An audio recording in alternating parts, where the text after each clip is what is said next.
Ahojte, moje meno je Mirka, ja som psychologička, terapeutka čínskej medicíny.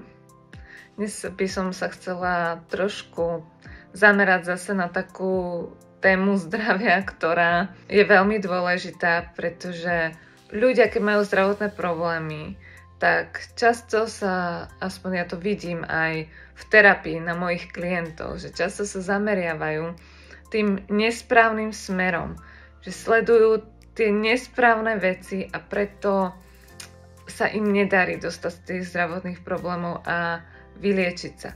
Pokiaľ nevedia isté informácie, tak samozrejme sa budú stále točiť v kruhu a nikdy im to, čo robia, nebude fungovať. My máme tendenciu ako ľudia, najinteligentnejší tvor na tejto planéte, si množstvo vecí komplikovať a hľadať komplikovanosť aj tam, kde nie je. A teda, keď má človek nejaké zdravotné problémy, tak často sa úplne snaží vyšperkovať všetko do bodky, pritom to odkláňa jeho pozornosť od toho, čo je naozaj podstatné. A keď chceme byť zdraví, tak naozaj by sme sa mali pozerať na to, že ako sme sa vyvinuli a čo viedlo k tomu, že sa z nás stali tieto najinteligentnejšie, najsilnejšie bytosti tejto planéty. No a čo to teda bolo? Nebola to len strava, ale bolo to celkovo to, ako sme žili. Ten spôsob života, to nás vytvorilo takými silnými. A my si často neuvedomujeme, a ja to stále opakujem, že to naše prostredie je mnohokrát to, čo je kľúčové. Kde žijeme, ako žijeme, nás extrémne ovplyvňuje a ovplyvňuje to aj naše zdravie. Nehovorím len teraz o niečom, čo mnohí poznáte ako Feng Shui, že to prostredie na nás nejako vplýva a ja stále hovorím, že z 30% to ovplyvňuje naše zdravie. Ale ide tu o kontext. Ide tu aj o časť roka, či je leto, či je zima, či žijeme na dome, či sme zavretí v byte, pretože strava je veľmi dôležitá a tu ľudia vždy riešia, samozrejme, ale je až na druhom mieste potom, ako a kde žijeme. Jeden múdry čínsky majster, a ja toto stále aj mojim klientom na terapiách hovorím, aby si to uvedomili, lebo často chcú odo mňa bylinky a akupunktúru. Ale ja sama pri riešení mojich zdravotných problémov som sa dopracovala k tomu, že nie tie nejaké bylinky alebo akupunktúra sú dôležité, sú to barličky. Ale v prvom rade my potrebujeme zmeniť ten svoj životný štýl a svoju stravu. A potom, až ak toto nezaberie, tak môžeme dávať ďaleko za tým nejaké bylinky a akupunktúru. No a toto povedal presne aj jeden múdry čínsky majster. Zmente ľuďom životný štýl a stravu, až potom sa dívajte na nejaké bylinky alebo iné techniky. To, čo robíme každý deň, kde žijeme, to nás ovplyvňuje najviac. To nás doviedlo k nášmu zdravotnému stavu. Takže toto my musíme v prvom rade vyriešiť a zmeniť. A prečo to hovorím? Lebo aj tá strava nemala by byť počas celého roka rovnaká, pretože sa menia tie podmienky, mení sa teplota, raz je vysoká cez leto, svieti množstvo slnka a to slnko, bez slnka by nebol život. A to slnko je naozaj náš liek a nás aj nejako nabíja, na nás pôsobí. Sú tu nejaké elektromagnetické sily, my fungujeme na elektriku. To je zdroj energie pre naše mitochondrie, ktoré tvoria tú energiu pre nás. A tie mitochondrie potrebujú tie elektróny. A odkiaľ my ich získame? Získame ich zo Zeme, ktorá je plná tých elektrónov a dobíja nás nimi. Je to záporný náboj, ktorý je protizápalový v našom tele. A to isté My, keď máme množstvo DHA, tak vieme si aj zo slnka z toho svetla vytvoriť v našom tele ten elektrický prúd, ktorý potrebujú tie mitochondrie. Bez toho, aby táto elektrika v nás fungovala, tak nemôže v tom tele všetko správne fungovať. A my často fungujeme na mitochondriách, ktoré sú nefunkčné, staré, poškodené, niekoľkoročné a nevymieňajú sa za nové. Nedochádza tam k apoptóze tých starých a k tvorbe tých nových zdravých mitochondrií. Aby k tomu dochádzalo, tak my sa potrebujeme vystavovať práve tomu slnku vonku, potrebujeme robiť ten grounding, potrebujeme zažívať chlad prirodzený a nie cez zimu byť zavretý v teple, pretože dávame nášmu mozgu iné signály, ako reálne sú v prostredí. Metieme náš mozog, lebo cez oči dostávame veľa umelého modrého svetla, ktoré naozaj v zime je dominantnejšie, ale máme tu naopak to teplo, ktoré není pre zimu charakteristické. Konzumujeme sacharidy, fruktózu, ovocie, ktoré cez zimu nerastie.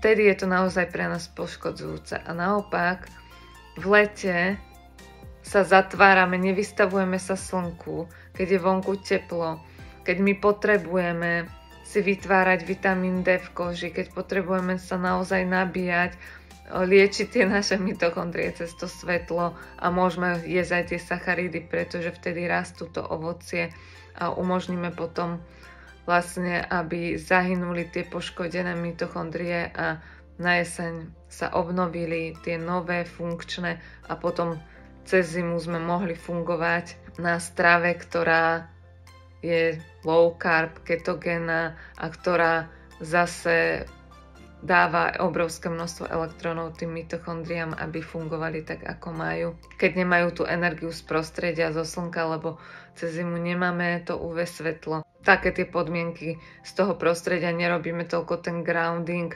aby tie mitochondrie fungovali na tomto, tak potrebujeme to riešiť cez tú stravu a teda nejesť tie sacharidy, ale mať veľa tých zdravých tukov živočišných, proteínov, ryby, ktoré obsahujú veľa DHA, lebo čím viac sme v nejakom vnútornom prostredí pod umelým svetlom, tak tým viac je to DHA v našom tele vyčerpávané a tým viac ho musíme doplňať. Čím viac sme vonku na prírodzenom slnku, tak tým menej nám stačí toho DHA, pretože ako som povedala, že vtedy to naše telo dokáže fungovať aj na tej energii z prostredia. A tým pádom aj tá strava by sa mala meniť sezónne a mali by sme teda tomu prispôsobovať svoj život, svoj životný štýl a nie naopak byť úplne odrezaný od toho všetkého, čo sa okolo nás deje, nevnímať to a cez zimu napríklad jesť surovú, raw stravu, kopec ovocia, zeleniny a naopak v lete napríklad jesť kopec tuku a prehrievajúceho mäsa bez nejakej tej rastlinnej stravy, ktorá nás aj osvieží a hydratuje cez množstvo tej vody, čo v sebe obsahuje.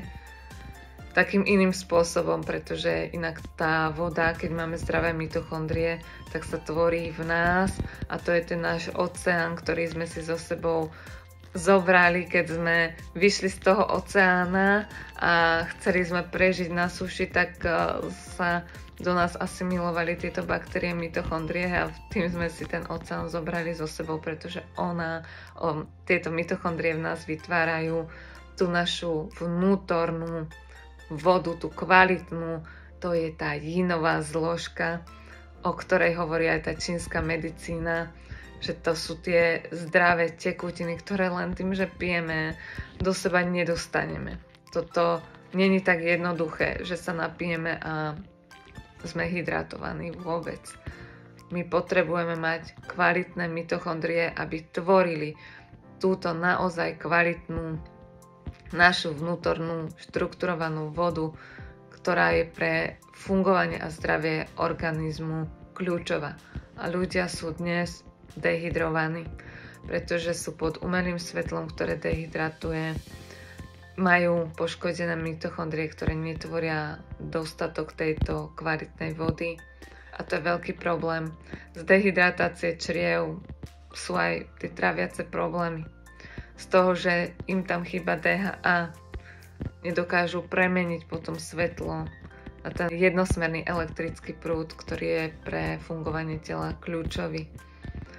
Takže toto sú naozaj veľké problémy a treba na to myslieť. Nie len riešiť niečo vytrhnuté z kontextu alebo podľahnúť nejakým trendom, ale zamýšľať sa aj nad tým takýmto kontextom a všetko to spolu zohľadňovať.